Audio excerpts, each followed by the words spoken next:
We'll jump into today's episode right after this announcement. For over 13 years, something remarkable has been happening. Rural hospitals and other small healthcare organizations that have partnered with Capstone have been achieving results and forming workplace cultures that even we are blown away by. It is truly a game changer when rural hospitals are the provider of choice and employer of choice so they can keep care local and margins strong. Far more healthcare organizations need to experience what's possible. That's why we're stepping forward in a bigger way, expanding our team of experts, expanding our capabilities by adding a strategic planning division to expand our ability to help even more rural hospitals and other healthcare organizations in 2026 and beyond. Capstone will continue to be the partner that small healthcare organizations can count on to meet them where they're at and guide them towards a stronger future. You can learn more at capstoneleadership.net. What we found when we engaged the peers in that interview process is there's ownership in that decision, right? We have selected this person to be part of our team. They're going to be part of our care team. And so I want them to be successful.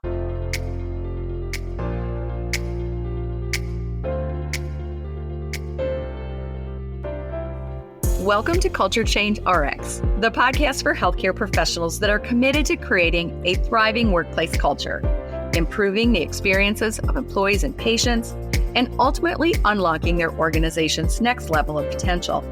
I'm Sue Tetzlaff, your host and co-founder of Capstone Leadership Solutions.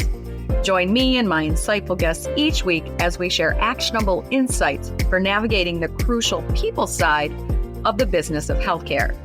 Subscribe now for a weekly dose of Culture Change RX. Now let's dive into this week's conversation where culture change takes center stage. Hello, welcome to another episode of Culture Change RX. It is me, Sue Tetzlaff, co-founder of Capstone Leadership Solutions and your host of Culture Change RX. Today is one of those episodes where I have a guest in the studio, and it is one of our very own, Julie Coneset, and she is one of our transformational experts, and her background and specialty is in the people side of healthcare, so it aligns beautifully with our podcast theme. So first, we'll start by having Julie give us a little background on who she is and the work that she's done in hiring and onboarding, and in particular hiring, because that is the focus of today's episode. So Julie, welcome. Thanks, Sue. My name's Julie Coneset. I'm a Capstone Transformational coach, but before I began that, I worked at our local hospital. I spent the first year of my career working in the registration department, and then I transferred to human resources, where I spent the rest of my time. So 27 years working in our little rural healthcare organization, over 30 years working with rural healthcare organizations, across the country through my work with Capstone. Shortly after you started the Capstone company, I was able to join, and that always brought great joy and fulfilled my bucket in helping rural healthcare organizations. During my role in human resources, I was part of our organization when we determined that we needed to transform our culture.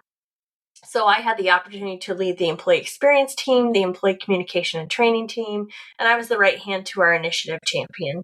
So throughout my 26 years in the human resources department, I had an opportunity to be part of a lot of hiring and onboarding. And so I'm excited to talk about that today. Yeah, that is so true. You and I working together in that community hospital, and my observation was that because of your tenure there and when you were there, you had a unique experience as a human resources professional in that in the earlier years when you were there before our transformation, as you mentioned, is that, we were struggling with turnover. So most of the hiring was replacement.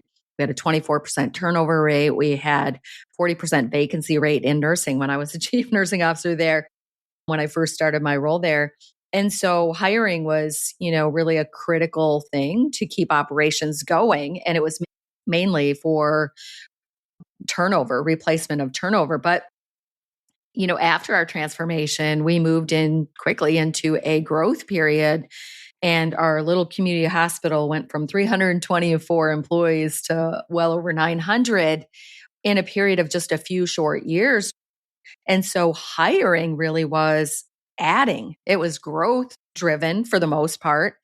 And at the same time, our turnover rate went down to only about 11%. I remember at one point. So we were hiring a lot more and we were turning over a lot less.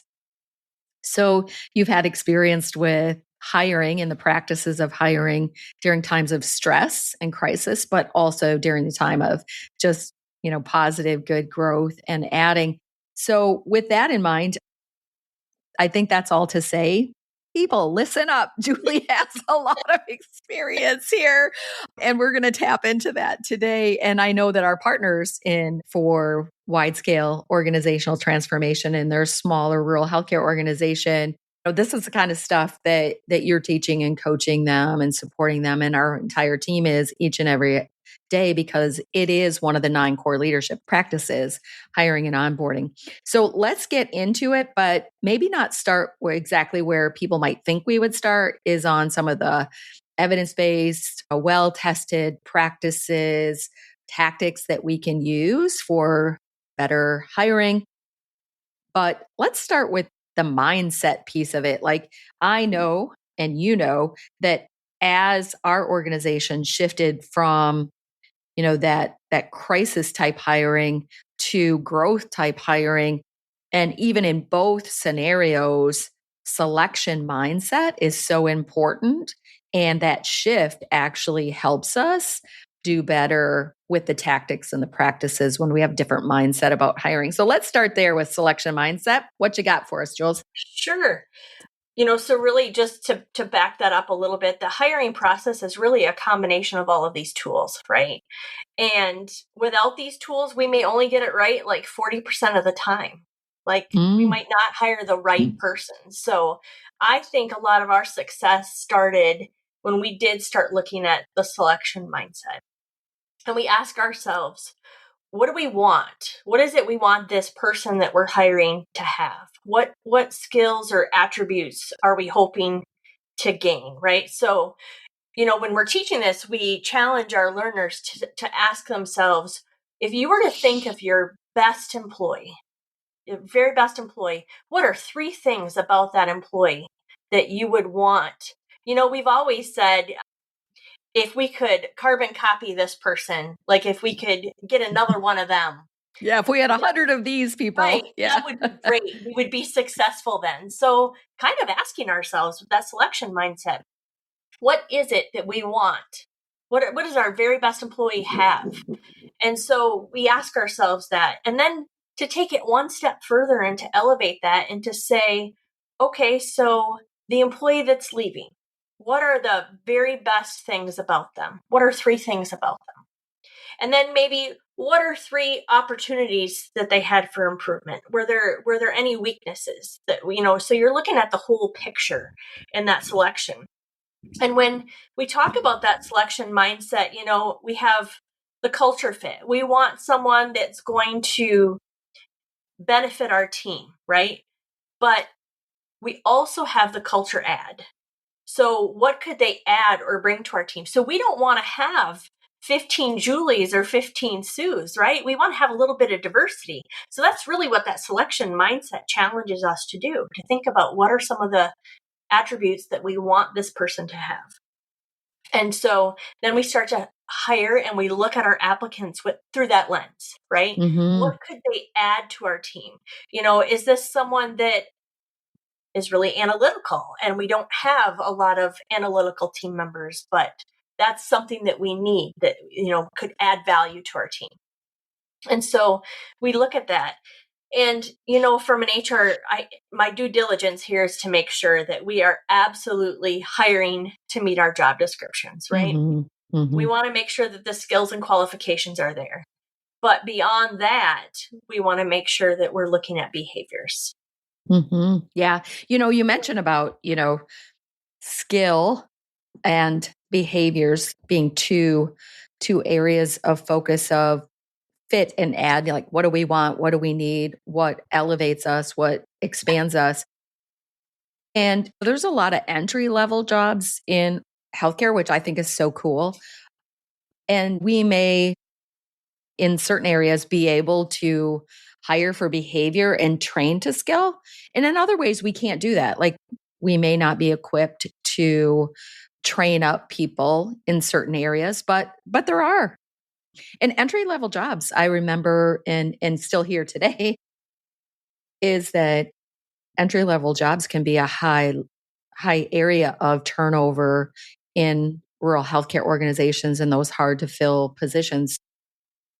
That's where maybe hiring for that attitude and learning and growth mindset and willingness to learn, where we're going to invest in somebody in the skill, comes in, where if we're hiring a doctor or a specialty nurse or technician, we're going to want that skill for sure, that due diligence that they have the skill. But then really the hiring is focused on behaviors. We did that in our organization. So we had a time period where we had a shortage of phlebotomists. Mm-hmm. And we had some really great technicians in our laboratory department who we can train for phlebotomy. And so we went through this training program, and they did a lot of labs and simulations and things like that. And they took staff that wanted to learn, staff that were great with patients and customers, and turned them into phlebotomists because they had the attitude, they had the behavior, they met our behavior standards, our expectations of behavior. They were just rock stars, and they showed that hunger to learn. And so they developed those skills. We also did that, as you know, in rural healthcare, we have to many times do a lot with less, right? And the financial landscape can be kind of daunting sometimes. And we had an issue where we were having to outsource a lot of our coding. And it's expensive to outsource those functions. And so we created a program where we, again, took those people who were maybe a great medical records clerk, maybe they were great in registration, and they wanted to advance. And we were able to train them. So we were able to train those skills. We kind of grow your own, if you will. And those are just two examples that come to mind when we're talking about that attitude and behavior, and then train for skill. So that was really successful for us. Yeah. You're really reminding me of this reality that sometimes the selection is internal.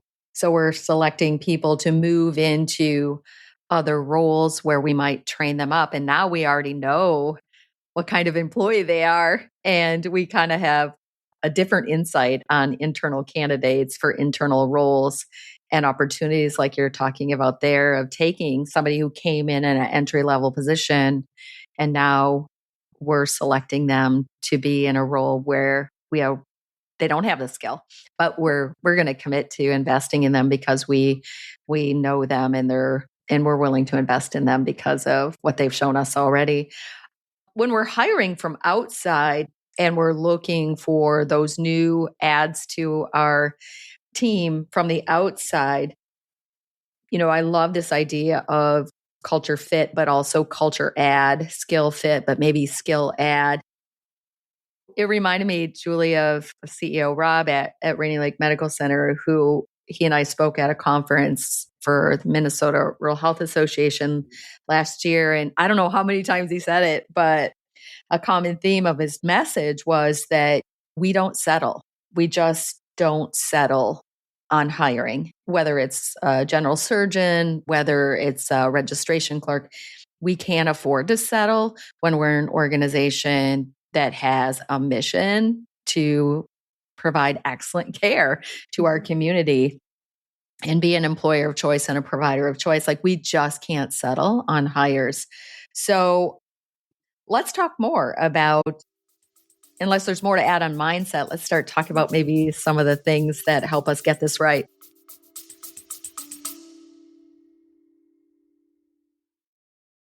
pausing here to get healthcare executives excited about Capstone's 14th annual Healthcare Executive Forum. Many small and rural healthcare organizations are operating under conditions that naturally strain margins, workforce stability, and long-term competitiveness. Strength today requires more than perseverance. It requires intentional design and doing. And that's why the focus of our Healthcare Executive Forum this year is on designing the future. It's all about where strategic clarity meets execution certainty. This isn't just another conference or networking event. This is where rural healthcare executives learn how to lead their organizations to true organizational vitality. If your plan or your ability to execute it is in question, if progress feels incremental instead of transformational, it may be time for a trajectory changing strategic period. Be a leader in rural healthcare's new era, the era of organizational vitality. Register now and bring your executive team. It is true that the next 3 years may be the most defining period your organization has faced in decades. Visit capstoneleadership.net and click on upcoming events. See you in June in Madison. Sure. And that is so accurate. And when we're short staffed, we're stressed, right? We're not Yeah. maybe providing the level of care that we would strive to give. We're worried about our staff becoming burned out. We ask this, like, who's going to fill the gaps? And sometimes it's the leader that might have to fill the gaps. And And sometimes we so, have to downsize our services. Like we yeah, have to limit the number of surgeries we can do or shorten the hours in the lab or something like that. So it affects access too. it does. It does. And that when the trouble comes, that pressure causes us to sometimes lower our hiring standards. And so when we do that, a short-term solution oftentimes becomes a long-term problem. Oh gosh, So yeah. Now you own it. now you own And now it. you got to manage Right? it. That bad hire can take hours and hours of time. They can drain your energy, and they can impact team morale. Yeah. So we really have to hold the line. You hold Yeah. the line, and like Rob said, you don't settle. You just Yeah. settle. And oftentimes that's what we tend to do. We had a leader in our organization who had put in a request to make an offer, and our HR assistant called back and she said, Jules, I need you to come out and look at this. And the applicant that this leader wanted to hire had been terminated less than 6 months prior for poor care of one of our patients or residents. And so this wasn't even a termination of like a progression of discipline because of attendance or some kind of life happening. This was just poor and or careless care of a patient or resident, right? And so it was plain as day. Like there was desperation in this leader of, I'm going to bring them back. They're trained, they're upright, they're licensed, I just need to make this happen. And so I took it and I called them and I said, we have this request to make an offer. I'd like to talk about it a little bit. Why are we lowering our hiring standard? Well, because I desperate, like I need to get someone in there. And I said, don't our patients and our residents deserve more than that? And there was a pause. And this leader said, you're right. And I said, well, let's brainstorm. Come down. Let's brainstorm what we can do. How can we recruit? What can we go out and talk to? Are there hiring fairs out here that we can be more? Is there an ad that we can put? Back in this day, we did a lot of ads in the local newspaper. Right? Yeah. That was one of your big recruiting things. Have we done an ad lately? Have we worked with our local Michigan Works? So we had to get creative about that. But asking that tough question, and making that statement, don't our residents or patients deserve more? Yeah. And the defeat was Julie, there. I just want to stop and honor you right now as a human resources professional to say you truly are patient resident advocates. Absolutely. Well, you think of yourself and you think if this were my loved one or my family, and that's even the question that I pose back to this leader. Would you be okay with this person caring for your mother grandmother or grandfather? And the response was no. And I said, then we have our answer, right? Yeah. So we really have to, to elevate that. And we do that recruitment, and then we do the interviews, right? And so I think this might be a perfect time to segue into the actual interview, if you're good with that. I'm good with that. I'm good with that. But one thing I wanted to mention was when you mentioned short-term solutions become a long-term problem. And that's a great example where this leader was going to invite an obvious long-term problem back into his team. But in our book, The Employee Experience, a Capstone Guide to Peak Performance, we have a chapter on hiring and onboarding and practices around that. We titled it, I think, Hire Hard, Manage Easy. And I see it like requoted out there and on LinkedIn and whatever. So I wanted to put that out there because I think that phrase can be one of those, like you mentioned, that mantra of short-term solutions become a long-term problem, hire hard, manage easy, that this is an important mindset. And now let's talk about the tactics for hiring hard, right? Absolutely. And not having long-term problems because we shortchanged the hiring process. So let's go there, Jules. Well, and when we get the hiring and onboarding right, there's less being sucked into that whirlwind. It really, really does make the rest of our job as a leader that much easier, right? Yeah. So that we can focus on forward thinking and things like that.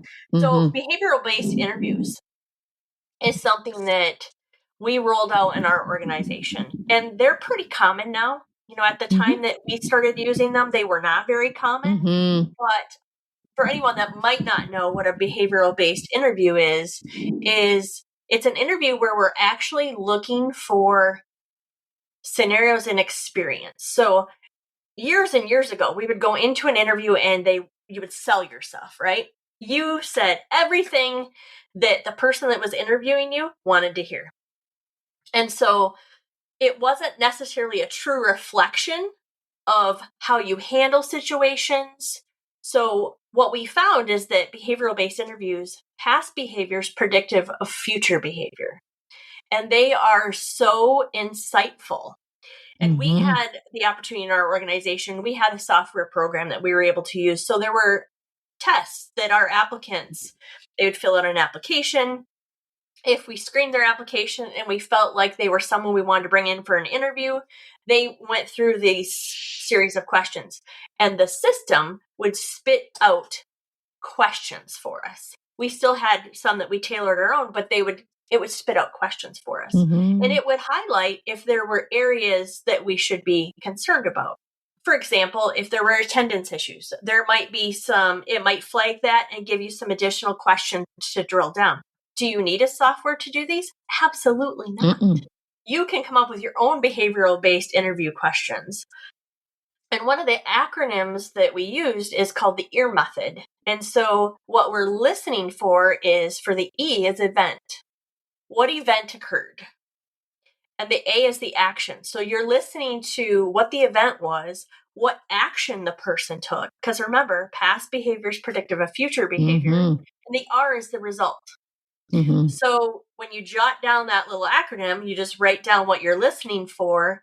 And if you don't hear it, then you can ask follow-up questions to get to what that is. And that really is a great indicator. We had an interview it was the security officer and I interviewing for a security guard out at our inpatient psych unit. And so we were interviewing this person who came from another state. He worked at a major casino. There was a high population of homeless. And in one of the scenarios, he was talking about trying to get this homeless man to move off a bench. And in his description, he was telling us about kicking his feet. Right. And of course, I was like, we could have stopped the interview right there, but we continued. But I just wrote copious notes, right? Because that past behavior was predictive. That's not someone that we wanted to put taking care of patients in any capacity, let alone vulnerable patients, right? So we also, when we first rolled this out, sometimes there are leaders who are a little apprehensive, and they might sit back and see if the change is going to stick and the value of that. Mm-hmm. And our med search director had some turnover in the first 90 days, because you mentioned turnover in our organization and how we got that down to 11%. Part of that was having an effective hiring and onboarding. Yeah. And really monitoring the data and looking at it. And so she came down and she said to me, Jules, I need you to pull the interview notes for this person. I need to terminate them. And she needed to terminate them due to attendance. Mm-hmm. So we pulled out the interview notes, and right there in black and white, the explanation and the behavior pointed to someone who was going to have issues with attendance. Mm-hmm. And she didn't do her due diligence and ask those follow-up questions, right? It was kind of like just going through the motions. And never again, she said, never again will I not use this tool. Yeah. Because then she had the cost of the turnover. She kind of became a spokesperson for us. I didn't really buy into this at first, but now I see the value.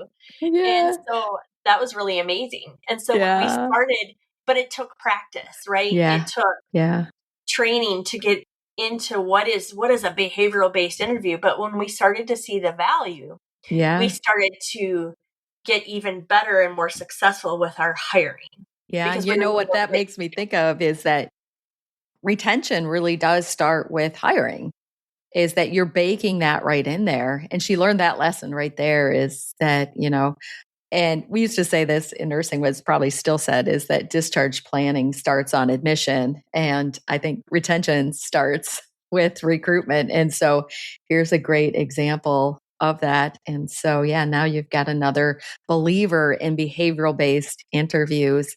I loved when we made that shift, Julie. Like, I'm reflecting on it as you mentioned that, is, remember the interviews, me as a leader, when I'd be interviewing and we'd ask those, standard questions, strengths, weakness, and people do tell you what they think you want to hear. But when you ask these behavioral based interview questions, you don't have to ask a lot of them either. I mean, you just ask one and you go deep with that ear. You can bring out all sorts of understanding about this candidate's skills and behaviors through the right questions. So it is a great tactic. And I know it is more commonly used now, but I don't know how effectively. It's like anything, we can get confident and consistent to a higher and higher level at any leadership practice. And this is one that, especially if you don't interview a lot, you might need to really prep yourself well to engage in this practice well. Yeah. Probably lean on your HR friends for that. Absolutely. Yeah. They would be thrilled if you came to them and said, yeah. Julie, what I actually loved was also then when we shift to having peer panel interviews, where it was actually the employees themselves that were making the selection. And they were thinking about the mindset, what is the skill and the behaviors we want added to our team? What's an add? What's a fit? And then creating the behavioral based interview questions that aligned with that, and being the ones to learn how to ask the question, probe deeper to get great answers that help them make a great decision.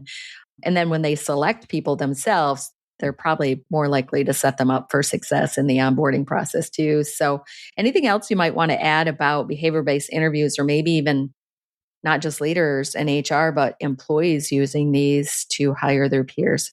I would too. I have peers in the interview process as one of the things that I wanted to talk about today, because I truly feel it is so, so valuable.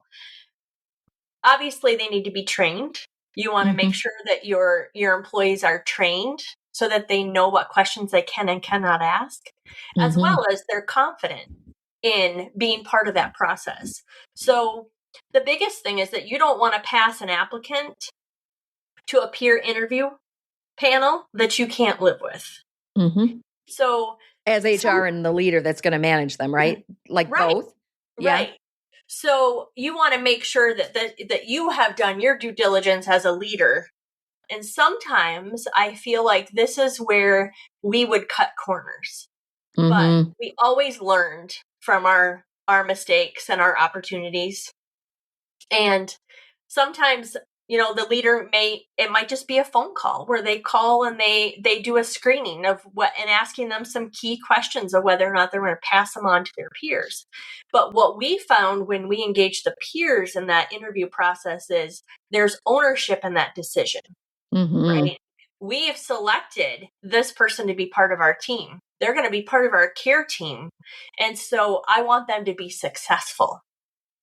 So sometimes as a leader, it, like you said, really retention starts with recruitment. And when we're in those low periods and we're struggling, sometimes we just need to get someone in here, right?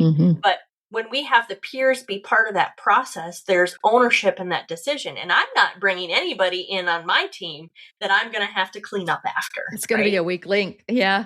I'm going to have to work shoulder to shoulder. Yeah. This is going to be somebody that's going to help cover my vacations, right? So I want somebody competent and a great fit for our team. So that culture fit, that culture add. And that became truly, truly valuable. The one thing that I do want to say as a leader is if you engage peers in that process, I mentioned this a minute ago, where you have to be willing to live with their decision. And what I mean by that is, as a leader, ultimately the decision is yours, whether you're going to put in a request to make an offer. If you engage a peer panel and they pick, maybe they rank them 1, 2, 3, and that may not have been your choice.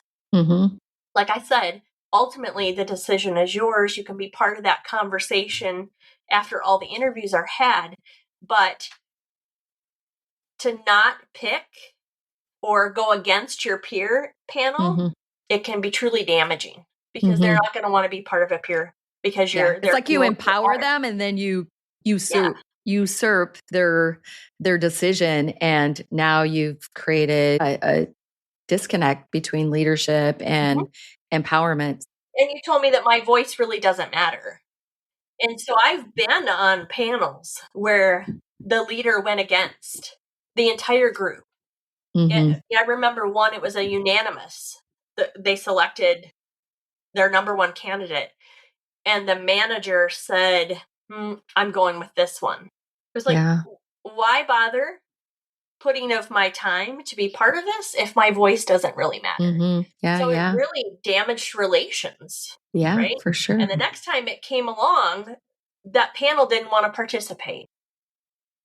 They didn't want to take the time because it doesn't matter anyway, right? So you definitely need to be able to live with their selection. That's why the screening is so important. Sometimes leaders will just be part of that.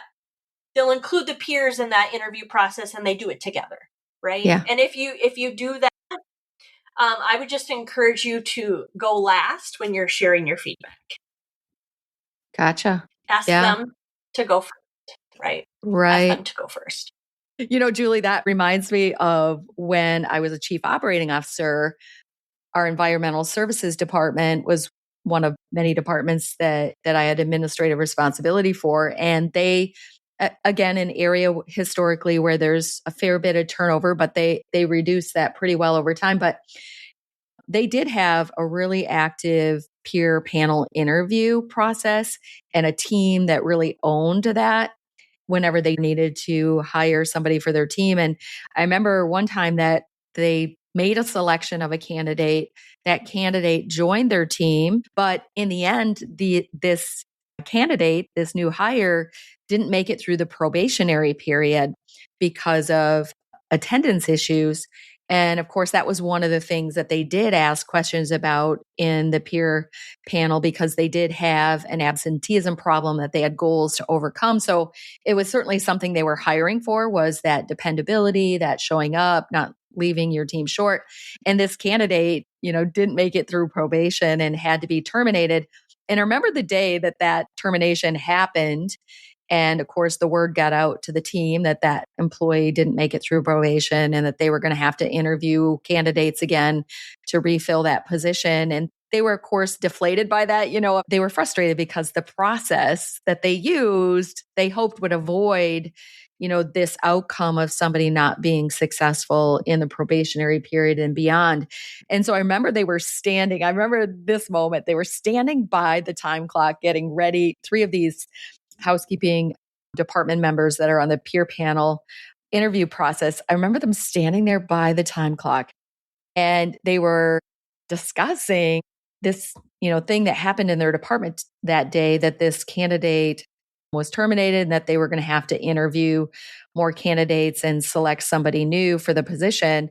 And they were saying things like, what are we going to do to change up our behavioral based questions so that we can hopefully avoid this from happening again? Like, we're already doing something, but do we need to change it? I mean, these are housekeepers standing there by the time clock, already trying to figure out how to adjust their behavioral based interview questions and selection process to make it better, to get a better outcome.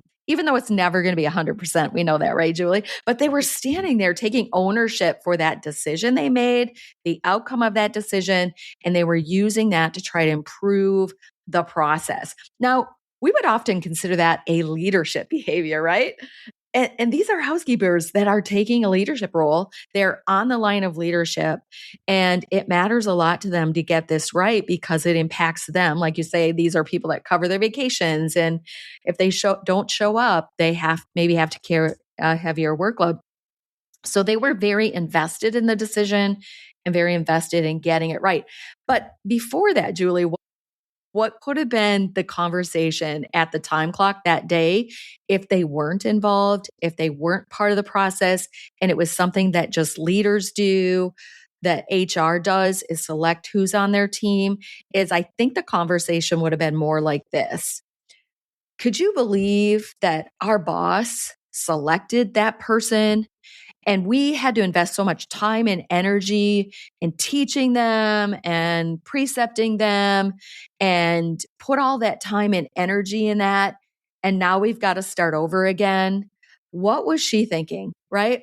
What was HR thinking? Why do they keep doing this to us? Like, that would have been most likely the conversation at the time clock that day, and not this conversation of ownership, of study and adjust, of how can we make this better to make the outcome better? Like, that contrast to me is like night and day about what we want in the workplace when it comes to empowering, engaging our employees to take a role in this, and how important it is that when we defer to them, when we engage them, when we empower them, that we don't then strip them of that by overruling their decisions.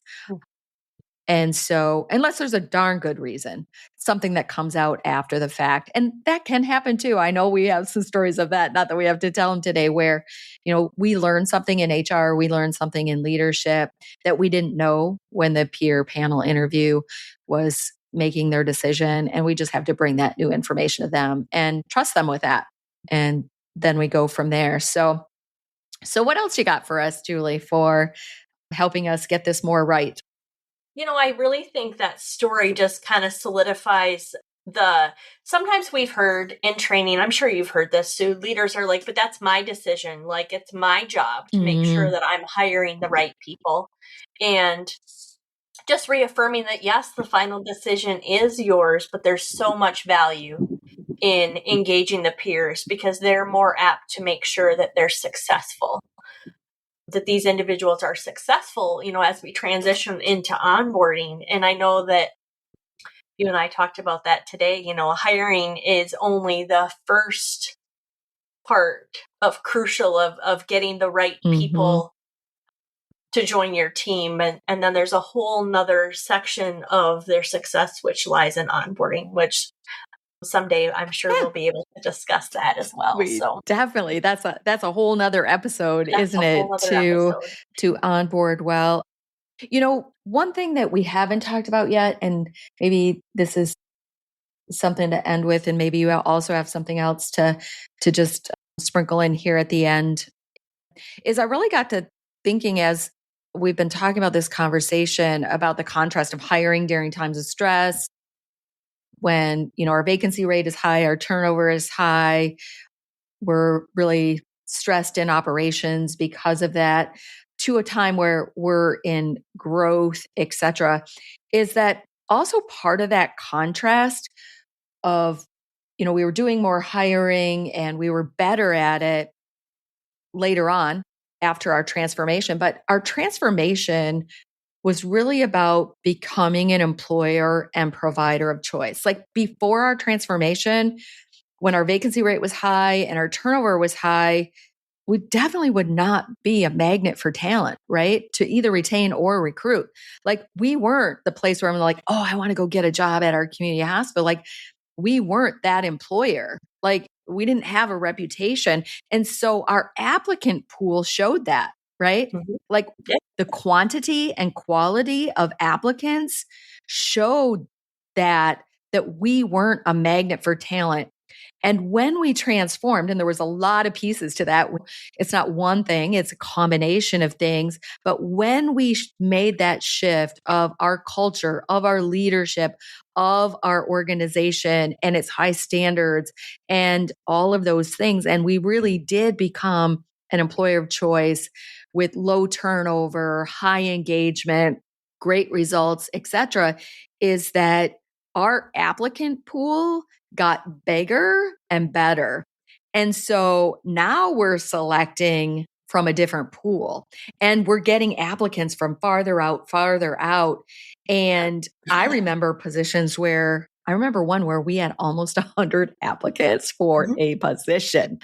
And we're talking a rural community hospital here. So I also wanted to make that contrast that all of the things like the return on investment for transforming our organization into an employer and provider of choice is where we can attract talent, the caliber of talent we can attract.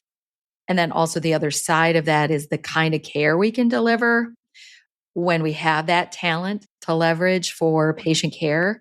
And then now patients are attracted to us because of that as well. So I just wanted to tie a little bow on these things might seem like isolated tactics or practices that are just good business. But when we want to be great in healthcare and we want to be the employer and provider of choice to keep care local and margins strong, hiring is a piece of it, but it looks very different before and after the kind of transformations that we help hospitals and other small organizations be able to achieve. And we experienced that in our own hospital. And now we help dozens of organizations make that shift as well. And hiring feels different on the other side of that. So, any other final comments that you might want to make similarly or otherwise, Jules?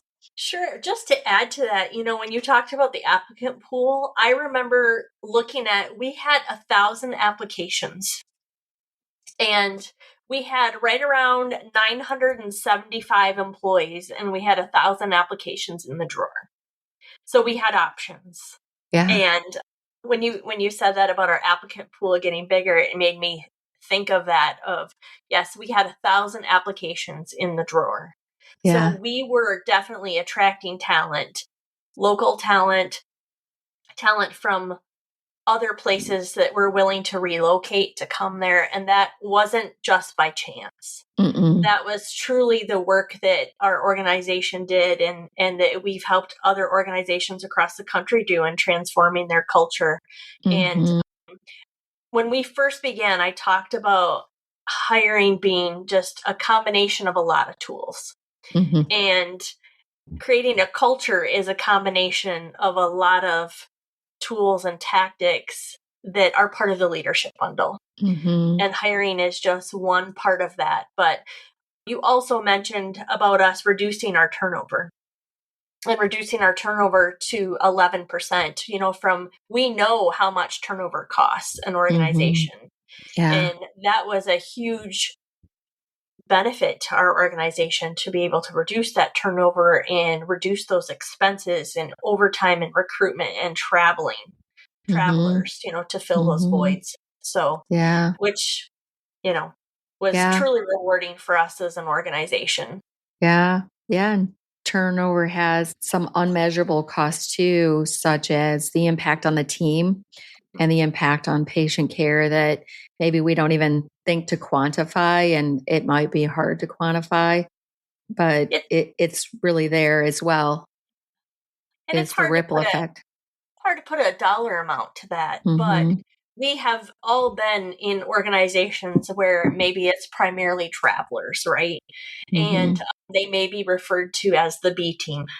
And we know how that feels and the importance, and not that travelers are great, right? Yeah. When we bring them in and we make them part of our team and our culture. Yeah, we got to do that right too, by onboarding our travelers as well as we onboard. A conversation for another day. So, well, Julie, thank you for being here again. And we appreciate your wisdom and expertise and experience and stories in this area. And I know we could fill hours of podcast airtime with additional ones, but I'm glad for the messages that you brought out today. And I know they're going to land in the ears of some people that really needed to hear them. And so thanks for being here. And just a reminder to our guests that every single Wednesday, we release another podcast episode. We are in year 3. And so if you're new to the podcast, please take a moment to go back and find some of those prior episodes. Julie's had a few other ones as well, but we've also, around the 100th episode mark, we also had a release of a kind of like an inventory or directory of the first 99 episodes. And you might want to go back to that 100th episode to kind of figure out where you might want to catch up on past episodes. But know that there'll be more coming every single Wednesday. And in the future, Julie will be back and we'll talk about onboarding. So until then, thanks, Julie. Thank you. Thanks for tuning in to Culture Change RX. If you found value in today's episode and you are a believer in fostering change in healthcare, join us in making a difference. Follow, rate, and review our podcast on your favorite platform. Share it with colleagues and your network. Together, we can make a lasting impact. Until next week, keep inspiring positive change.